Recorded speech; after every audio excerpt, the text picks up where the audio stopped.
Assalomu alaykum barchaga. Sizlar bilan men Isroil Azizbek. Bugungi videomizda database transaction haqida gaplashamiz. Database transaction nima, nimaga ishlatamiz, qanday ishlatamiz va bizga qanday foydasi bor? Mana shular haqida kelinglar juda ham tez ko'rib chiqamiz. Bilamizki, Flamingo soniyasiga juda ham tez qanotini qoqadi. Men ham bu videoni aynan database transaction nimaga kerakligini sizlarga juda ham tez tushuntirib berishga harakat qilaman. Demak, sizlar bilan Isroil Azizbek bo'ldi. Keyingi videolarda ko'rishguncha. Albatta hazil. Biz endi boshladik. Qani, let's go. Xo'sh, mana ko'rib turibmiz, menda oddiy store metodi bor. Bu user bilan profilni yaratadi. Profil emas, profil deymiz. O'zbekcha gapiramiz. Okay, bunda nima bo'lib turibdi? User yaralib turibdi va userga relation qilingan profil bor. Profil deyish g'alati. Profil bor. Okay. Endi database transaction ishlatmasak nima bo'ladi? Faraz qilaylik, bu yerda xatolik bo'ldi. Masalan, date formati noto'g'ri. Va nima bo'ladi bizda? User yaraladi, kodni tepadan pastga qarab o'qiydi, bilamiz. User yaraladi, okey. Yaralgandan keyin endi profil yaralmoqchi edi, lekin mana bu xato bo'lganligi uchun database orqali ma'lumot saqlana olmasdan xato chiqadi va profil yaralmay qoladi. O'shanda biz nima qilamiz? Yana bir marta yaratishga harakat qilsak, bizda nima bo'ladi? User yarali bo'lgan, bu profil yaralmagan. Bizda aynan o'sha user o'chirishimiz kerak va qaytadan urinishimizga to'g'ri keladi. Buni to'g'riroq qilib, men sizlarga ko'rsatib berishga harakat qiling, undan ko'ra aniqroq bo'ladi. Xo'p, mana ko'rib turibmiz, biza date noto'g'ri berganman va mana shuni yaratishga harakat qilaman. Email bir xil bo'lib qolmasin, kelinglar, aziz 12 qiling, aziz 12 mana. Send qilamiz. Qaranglar, nima bo'ldi? Menga aytayapti invalid date time format, ya'ni bu Laravel profiles deb turibdi, birth date. Bizga aytayaptiki birth date invalid, ya'ni bu bunaqa date time noto'g'ri deb bizga ogohlantirish bermoqda.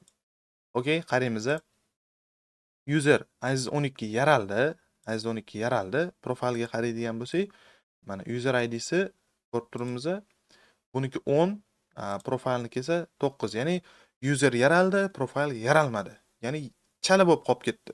Bu holatda nima bo'ladi? Endi yana bir marta yaratishga harakat qilsam, mayli deylik, u xatoni to'g'rilanib send qiladigan bo'lsam, xato o'zgardi. Bu joyda aytayapti users email unique deb aytayapti, ya'ni unikalniy, u takrorlanmas bo'lishi kerak deb bizga aytayapti.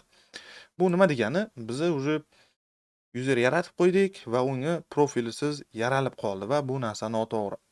Mana shu holatlarda biza transaction ishlatishimiz kerak bo'ladi. Kelinglar, bo'lmasam transaction holatini ko'ramiz. Pastroq qo'yib qo'yganman mana.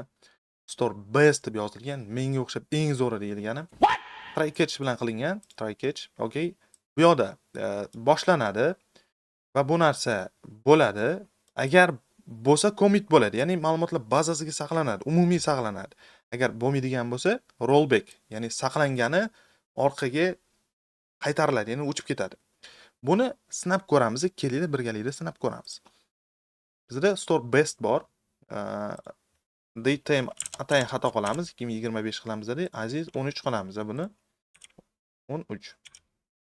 Endi qaranglar, ma'lumotlar bazasiga bir kirib chiqamiz, users ko'ramiz. Jami 3 ta user bor, Buni send qilamiz.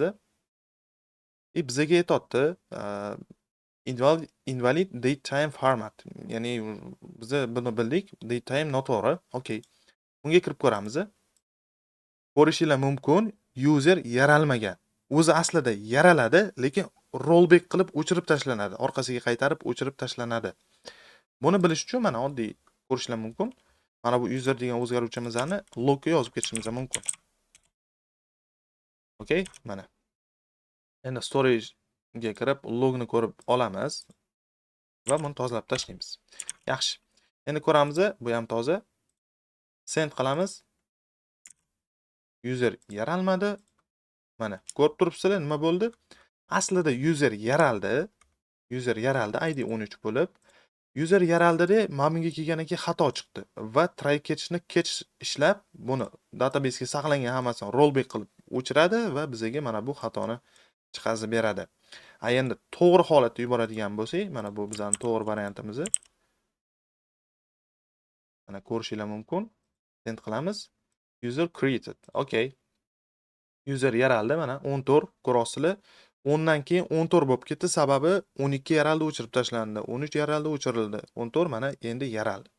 Profilga o'tadigan bo'lsak ham bu yerda mana user ID'si 14. Bu esa umuman yaralmagandi, sababi mana shu yaralishida xatolar bor edi.